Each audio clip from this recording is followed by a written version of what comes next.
A state board has once again found LA County's juvenile hall unsuitable to continue housing young people. Los Padrinos Juvenile Hall in Downey was unsuitable. Los Padrinos opened in 2023, and since that time there have been riots, drug overdoses, and gladiator-style fights. The state attorney general recently charged 30 probation officers for allegedly arranging the fights. These really are some wild charges. Those 30 detention officers have been charged with child endangerment and abuse, conspiracy, and battery. The indictment alleges the officers allowed and in some cases encouraged these fights to occur, all involving youth inmates. How many exactly? Allegedly 69 of these gladiator-style fights. Those youth inmates ranging in age from 12 to 18.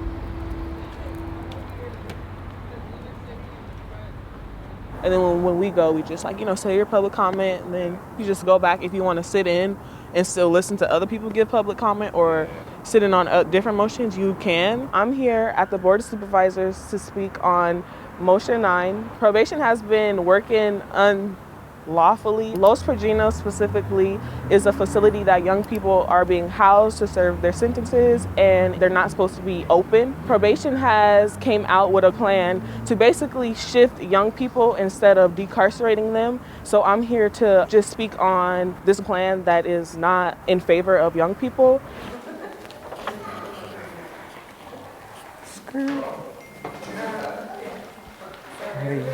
Draw your favorite character from childhood. No, I'm just kidding. Imagine.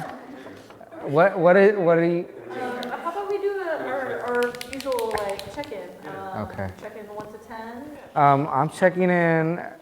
I don't know. I'm checking in at a 5 and a 10 at the same time. I have a tough relationship with my mom. I've said this many times, and I she came out here for Christmas Eve, and it just was shitty, and I decided to go there for New Year's to try and make up for it, and I was about to blow up and just leave, and I'm like, you know what, how about you just bite your tongue and say I love you and give her a hug. And I did, and it melted everything away. It was there was no arguing after that. And I think it's powerful to know that something so simple could be so powerful.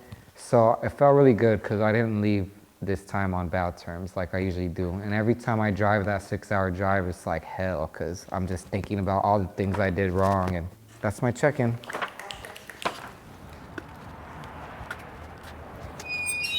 I think of plants as babies, and because when you know a plant from a seedling to a mature plant, you're able to see the lifespans of a plant, and you're able to see where and at what stage of its life it needed nurturing and what kind of nurturing you gave it.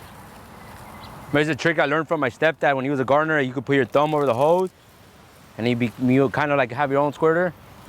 I feel like I've been displaced my whole life. At the age of 7, I was displaced, and I was again relocated, and I found myself in Los Angeles. I saw a lot of things that I wasn't supposed to see.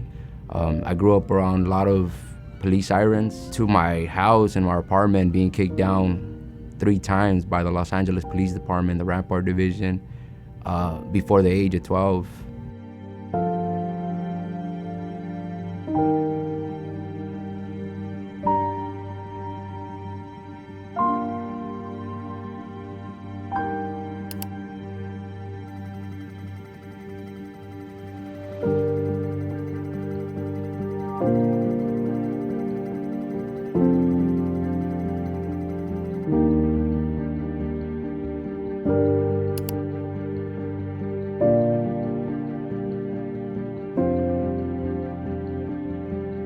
My adolescence and childhood years were chaotic, toxic, but also very joyful and happy. At a certain age, I started to see the abuse that exists in my home, and the drug abuse, the violence, and the gang lifestyle, and I was born into it, so a lot of that stuff was normal to me. Watching my mom get beat and seeing them get high. I grew up in hotels often. There's very few times in my life where I had stability in the housing part of things. And I moved with my cousins, and they were all into the pills and ecstasy and Molly and all that. So I remember moving with them as a kid, and just having unlimited access to drugs. I could walk through the apartment and just find ecstasy pills in bags, because they sold it as well. And I would just pop it. They didn't care. And I was already in the gang life. I was already tatted at 12. It was like I was a grown man living in a kid body. Looking back now, it's crazy to see, like, I'll look at the kids that age and I'm like, dang, I was that tiny, you know?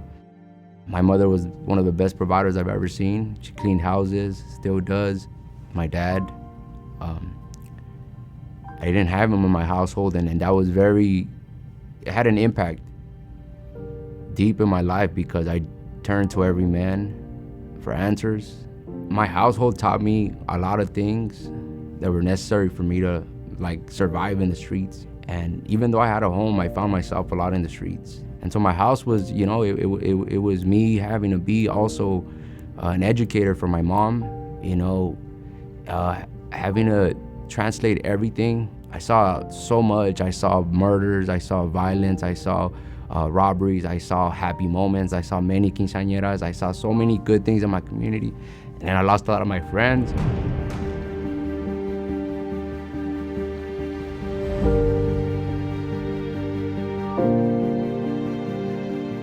I remember the bullet holes. As a kid, I didn't understand that a kid wasn't supposed to see that. A kid wasn't supposed to see that violence. And that's how my childhood was, just hearing about people getting murdered. So this is where I grew up at, most of my life. I would run up and down these stairs with a lot of my friends. Throughout my childhood, everything was just soccer, hide and go seek, and eventually became running through these same stairs from the cops, from rivals that were chasing me, people that were trying to hurt me. And I just remember how many times my family has been put in handcuffs and has been dragged down these stairways and has been sat on the sidewalk right there in front while SWAT teams would run up and down these stairs. And kids shouldn't be awoken to SWAT teams raiding their house on mistaken identities or on any kind of suspicion. Kids shouldn't have to deal with that. And that's something that happened to me, and that was something that traumatized me for the rest of my life, to where now every time I see a cop, I don't know if they're gonna hurt me, if they're gonna oppress me, or if they're just gonna let me go.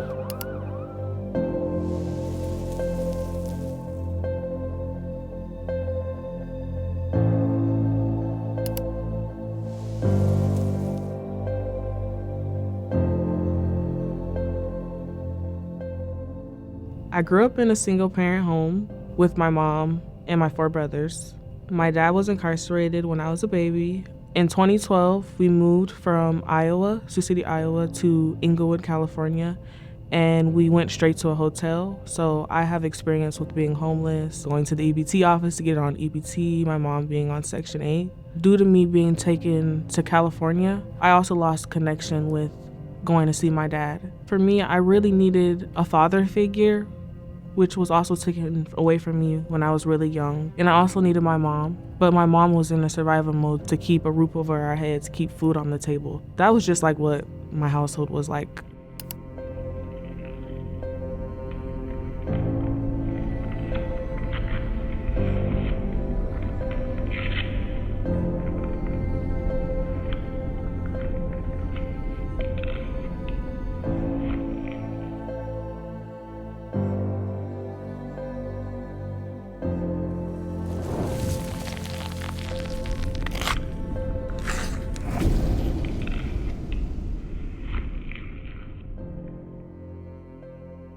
During my childhood, school was, it was pretty chaotic, but also an escape for me. I felt like the outcast. And I remember being in school and sleeping a lot. The teachers not really noticing or caring, I was invisible in a way. I kind of was just in my own world because, I struggled with my sexuality. It was a place where I felt unseen or heard. I started using meth when I was 12 and smoking and drinking. It was mostly just about my friends and the gang and drugs. In high school, that's when it got really bad because I spent 2 years, incarcerated. Then I got out for a bit, and that's when I moved to East LA. East LA was like a heavy meth addiction in the high school kids. So I started to get into meth a lot.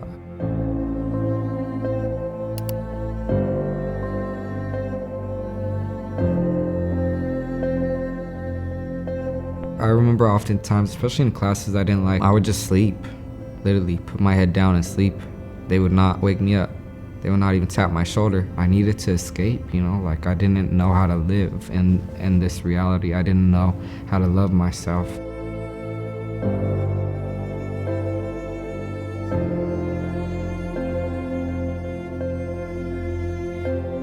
I felt invisible. I felt like maybe they were scared to say anything to me, but also like they just thought like I was beyond redemption in a way. Mostly that's what I feel the world saw me, was like a monster or a menace to society. And I was like 16, 17. I moved to Inglewood, coming from Iowa. I'm moving from a small town to a really fast-paced town, and I'm homeless at the same time. Life and school for me back then was hard.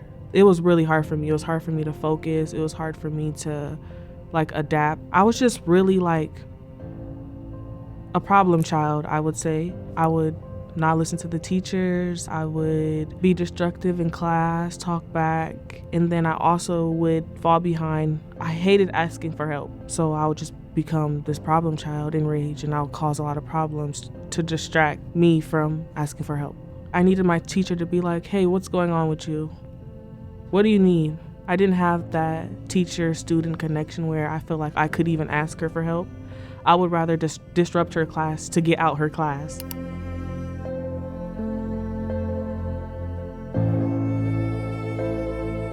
I started to ditch school and I had a tardy problem. When you get a lot of tardies, your presence is their money. I became a problem because I wasn't coming to school. They also let me know that if it's not my mom's fault, I could be arrested because my mom is dropping me off at school and she's going to work. So it's not her fault that I'm not in school, it's on me. And around that time is when I knew I should not be talking to staff because they will take you away from your parent if you confide in a counselor, if you confide into a teacher, because they're mandated reporters. This was just like the early years of me becoming depressed. I'm also like failing classes and still didn't get that connection from my teachers of what's going on? Why are you ditching? Are you okay? But as far as having that emotional connection or just sitting me down and letting me know, are you going through depression? What are ways where you can get through anxiety?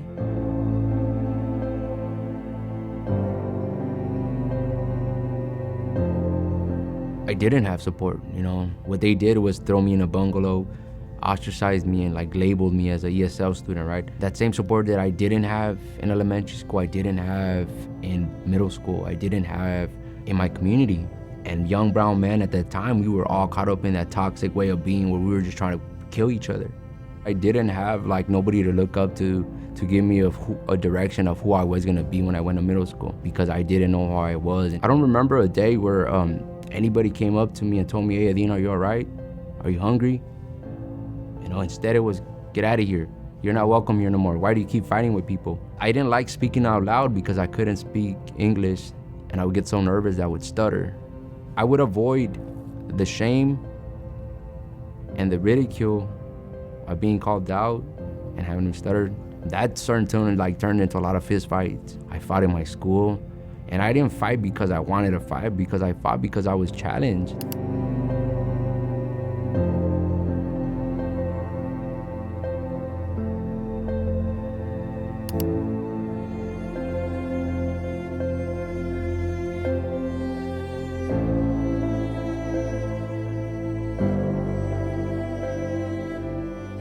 This is like my mom's home. This is her sanctuary.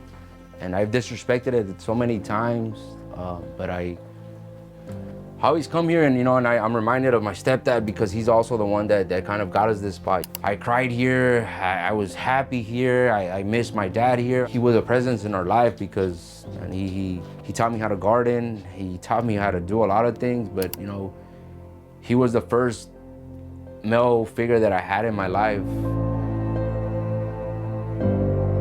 Cops were there. We had staff. They were there to kickstart our education, right? Instead, they were there to be gang supervisors, gang staff. Look how my education system not only failed me, but it also failed my mom. Not one time did my mom come to school to enjoy any good thing that I did. And so now what the school system did is they coached my mom on how to call the cops on me, how to send me to boot camps. That's where my mom, that's how she thought that my change was gonna be. Punishment. And I didn't understand that was a pipeline.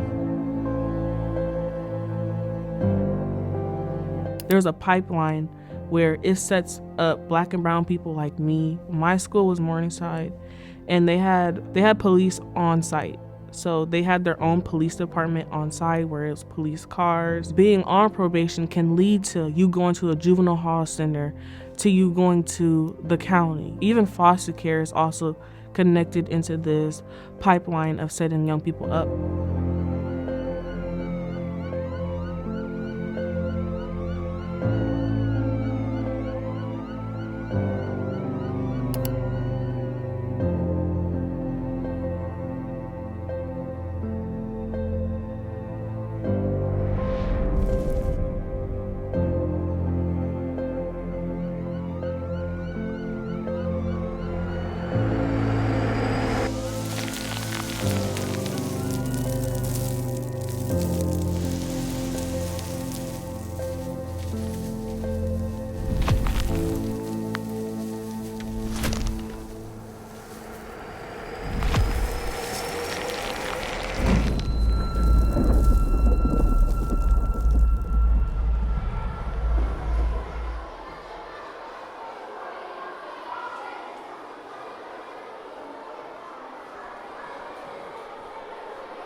All right, so this is a song I just finished recently. It's a freestyle. All my songs are like about love because I just have a broken heart, but here it is. It's always funny listening to myself. Around the age of 12, life was pretty chaotic for me. I think that's when the world started to crumble for me, and like all the dreams and the ideas that I had about life, they kind of changed, and I seen life for what it really was. As life was crumbling, you know, I didn't want to live, so I actually hung myself.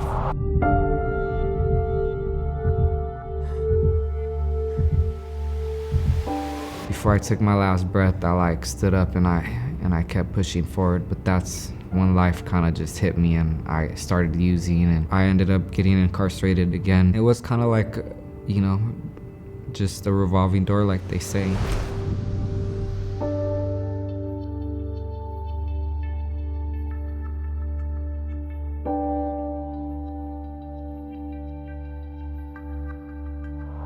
From that point forward, even if I did the littlest thing, they saw me as like this monster, so they put me away. When I got to LA County, it was like gladiator school. So I learned how to be a better criminal. For me, it was like a prison for kids. There was no programs that really came in to support us. They really seen us as criminals, as convicts. It was like gladiator school, that's what they called it. I'll say the kid jail is actually worse than adult jail.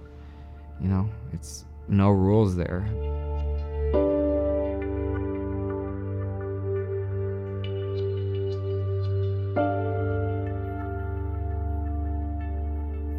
There was no need for me to be in the 7th grade with the orange jumpsuit on Skid Row, picking up trash, having a grown man telling me that I should watch the floor for needles. They sent me to 2nd and San Pedro, you know what I mean? And I did community service, and that's where I met the gang culture. That's where I met kids who were in the 7th grade that were really about it.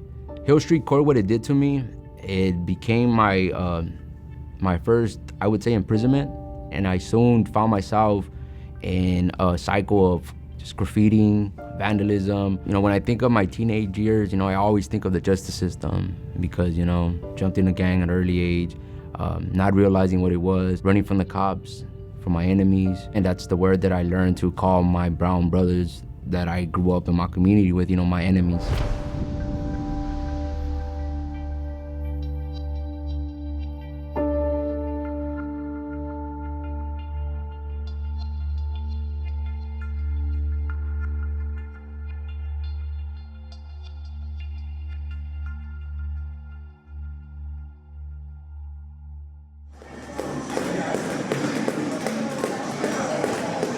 I got to Camp Rocky around like 14, 15. You know, I spent already a year incarcerated at Camp Smith around this time.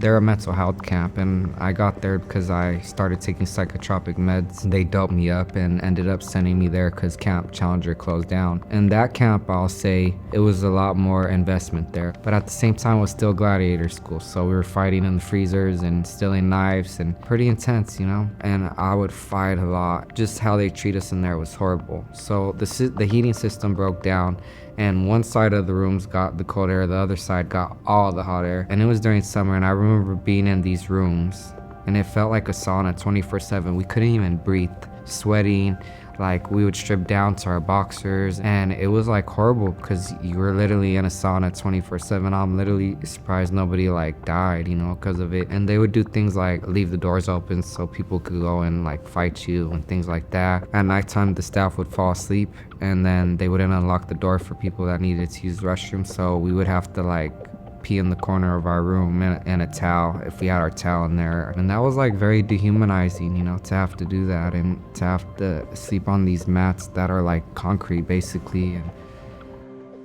you know, so I was often asked to take off my shirt. I remember one time I ran away from the cops and they twisted my shoulder so bad that I cried. That's how the justice system operated in my community. Middle of 14 to 16, right? You know, I went through a phase where I was mad at the world, and I hurt a lot of people. I took from a lot of people.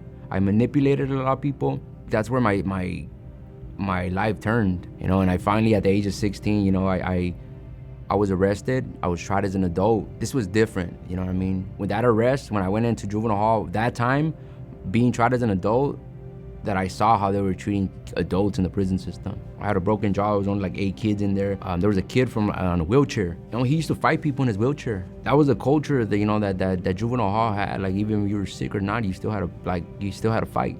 At that time, there was a lot of kids getting tried as adults. You did maybe something out of anger, out of rage, out of influence of drugs, whatever, right? You did something, but then you wake up the following day and it's like, here, that carries 100 years to life. Now you're talking about, fuck, I'm gonna live my whole life in here. As soon as I joined the gang, I not only became a target for other young kids in my community, but I also became a target for crash units. You know, and for those that don't know, you know, that's the Community Resources Against Street Hoodlums. And that's the name of the patrol units that would follow me. They were the same units that kicked in my house before I was a gang member.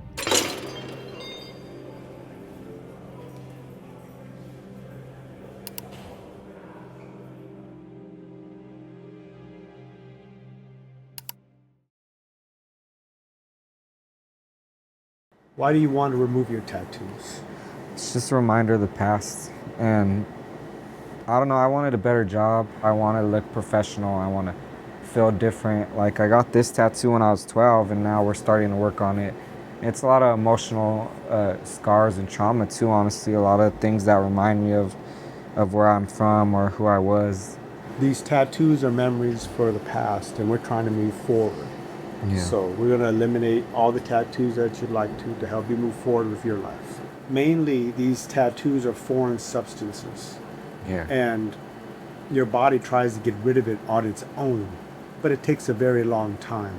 Yeah. So that's why we use these lasers, which is thermal energy, to sort of shatter the ink, bring it to little molecules and break it up a little bit more so it gets lighter and lighter and lighter, eventually till it disappears. When it's really dark, when you have a lot of ink, you will still feel a lot of pain. But as time goes, less ink, less pain. The goal is to make your skin perfect, to make it look like it was never there. Actually, some of my tattoos are gone. I used to have tattoos on my hands and like my neck, and they're like pretty much all gone. So like a reminder to society that I'm not like the monster, you know, that they thought I was too. So I'm getting the ones that I need to get taken off and leaving the other ones as like a... For now. Yeah, for now.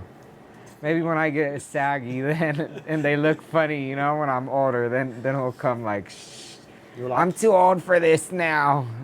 We'll take care of it. Yeah. We'll take care of it. There are moments in time. I really appreciate, you know, all the work that you do. And in and out of jail, from that point forward, I went to all of them, Los Perdinos, Silmar, and then at 17, again, I went to Camp David Gonzalez. And this is the one that I'll say helped put me on the trajectory to change. It was a program camp, and You know, I learned a lot there, and I got out early because I did so well.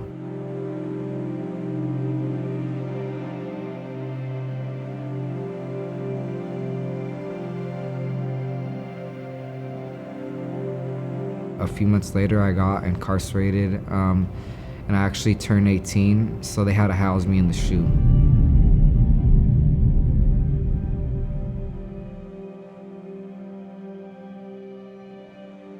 You know, it was gladiator school in that unit. Now this one was like really like, okay, open the door and fight. What it shows is what the Attorney General calls a gladiator-style fight, where one kid comes in after another and beats up on another kid, all while guards stand around and watch.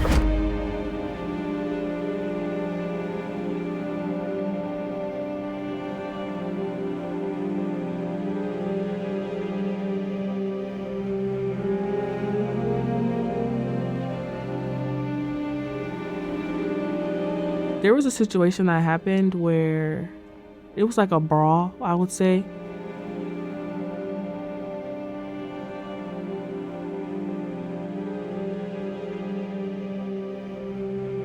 Did we start it? No. They gave my name and a few others of my peers to the police officer, and the very next day they got us and they strip searched us. They put us in like handcuffs.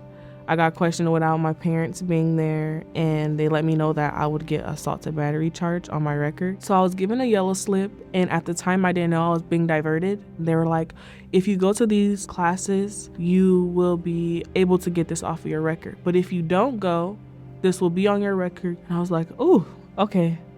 Well, let me see what these classes is about. I was given a case manager where she would come to my school and she would check on me and she would take me out of my class and she would just talk to me. And it's crazy because that's what I needed. I needed that disconnection of someone just coming and walking with me and asking me how's it going, what do I see, where do I see myself in 5 years at the time, when I probably didn't even see myself like being anything at that time because I was just so lost. And just someone who just came and talked to me.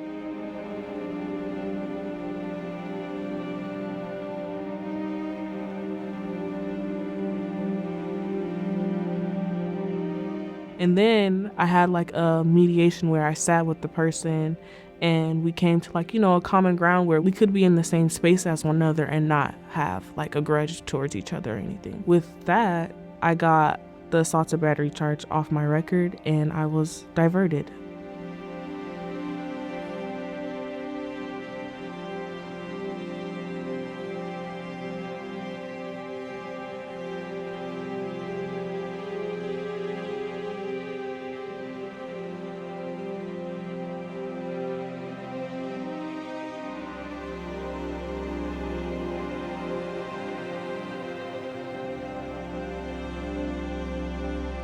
I feel like these systems are designed to do exactly what they do, oppress and create the monster that they want us to be, that society always told me I was. The fact that they treated me as a prisoner when I was just a kid trying to find my way. They don't see us as humans, We're just a number, a monster. My late teenage years and early adulthood, it was spent in Silmar Juvenile Hall. When I was 18, I got transferred to county jail, and I think it became a whole new game. Juvenile hall was more of a individual game. And when you go to jail, it now becomes a collective thing. Now you're segregated. I got sentenced to 14 years for discharging a firearm. Today, I wouldn't have gone to jail for discharging a firearm and not hitting nobody. I wouldn't have gone to prison 14 years. I wouldn't have got 10 years for enhancement. My attorney pointed out that, you guys don't have no evidence against this kid. It became the first time that somebody fought for me. I had to leave Silmar Juvenile Hall with the thought that I was gonna be about 30 years old when I got back home. When I left Juvenile Hall, it wasn't just, the fact that I had to leave, it was I was forced out of Juvenile Hall. It's something that happens a lot, but it's not spoken of. I remember going to my court, I saw a probation officer come in with a suit, and he recommended, his words were, not to send me to Drake, where all the juvenile halls. He said that I was influenced by other gang members in county jail already, and that I should go to county jail because what I was gonna do in Drake was I was gonna influence all the kids to think like me, and I was gonna make it more of what it was, which was far from the truth, And that day my judge agreed with him. I didn't know what to expect from county jail. I was coming in as just fresh off juvenile hall, it was like, it was different. County lacked zero support, zero attention for youth that are coming from juvenile hall, where there was nothing prepared to adequately support them, to at least help them, just like prison has a reception. They didn't even have nothing for juveniles.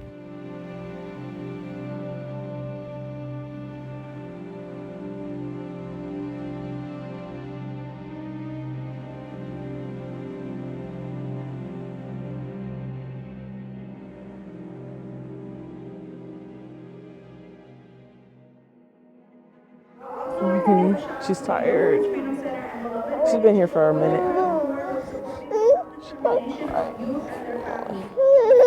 She's hungry and tired. Hello, my name is Maura Greer with Arts for Healing and Justice Network, Layup, and Lip Fund.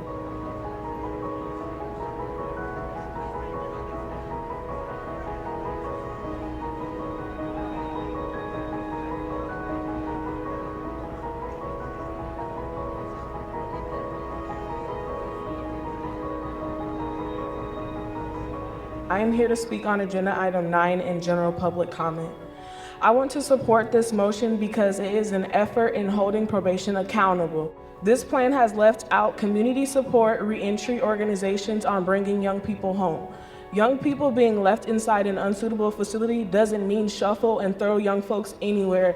That is doing more harm than good. Moving all girls and gender-expansive youth to Camp Kilpatrick disrupts an entire support network for youth. Young people need their real homes, not tiny home cages. Just because you paint the outside of a facility doesn't make the inside clean. Hey, probation, why didn't you include DYD or community organizations? Free the 50 youth, free all youth. This plan should be denied. Thank you.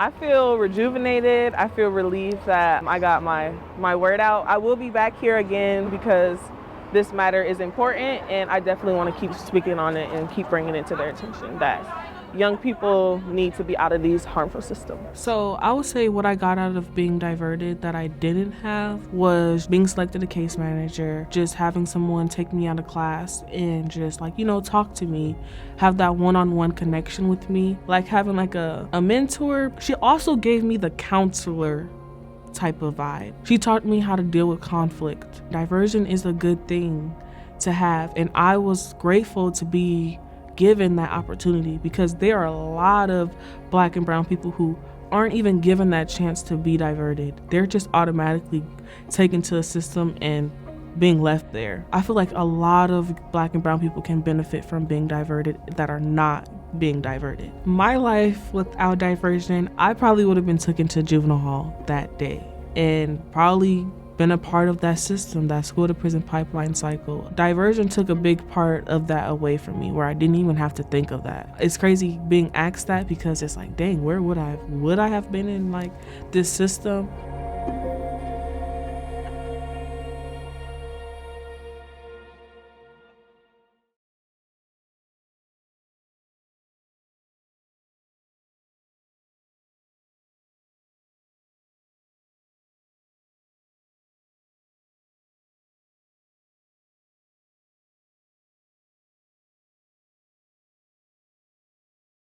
This is actually called Jail Guitar Doors. It's a nonprofit organization that focuses on teaching music and film to upcoming artists that are system impacted. This space means like being able to pursue my dreams and my goals and being in a space where I don't feel judged. A lot of people come from different backgrounds here, from being incarcerated to being a part of the LGBTQ community. And it's a safe place for me to explore my music and my artistry. The program that helped me the most when I got out of jail was Homeboy Industries, because it laid the pathway for my future, and also Green Arrow Collab because they connected me to the garden, they connected me to my emotions, my nervous system, and a lot of things that I didn't know as a kid and I had to learn as an adult. These programs are important in our community because they're needed. They're limited. Only a certain people can get into them, and if not, like, there's not the funding for them. And I feel that these are the programs that work. We did a gardening class here. All the boys that grew up in this apartment that had to basically witness so much harm Now I bring to this rooftop everything that I love. You know, I bring my family up here, I bring my gardening. I can look at the world from here. We're here at Art Share LA in collaboration with Transformative Juck. It's a fellowship that I'm doing with the Arts for Healing Justice Network. It's a network of organizations that provide arts and different things for system impacted individuals. This is like a project, it's called Transformative Junk, and basically the idea is that we grab things that typically would be considered trash and then we turn it into art.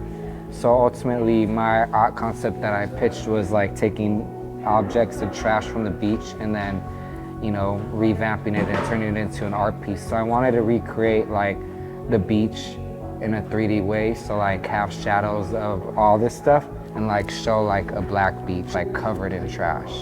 Because I was gonna share like how important it is for like people from our communities to be exposed to like art like this, because you don't ever know, like I said, where your talents could lead you, and there's pieces up there for thousands of dollars. This particular project is for system impacted individuals only, so it's one of the diversion programs. What I hope for in the future for young people and youth just like me is for these shameful systems, incarceration, juvenile halls to be abolished. I feel like they set young people up. I feel like there should be more uplifting and reentry organizations, community who is there to support these young people. Probation is not in support, in my opinion, and my hope for the future is just to abolish these shameful systems. This is where my gardening steps also started, because my stepfather had a gardening company. And these were the same stairs that he walked after a long day of being in the garden. And today, I do the same thing, and I'm proud to grow up in this community. I'm proud to be a son to my mom, who has showed me far more than what the streets showed me. And today, I'm a living testament that you could still heal yourself, you could still find a purpose, and you could still find your identity.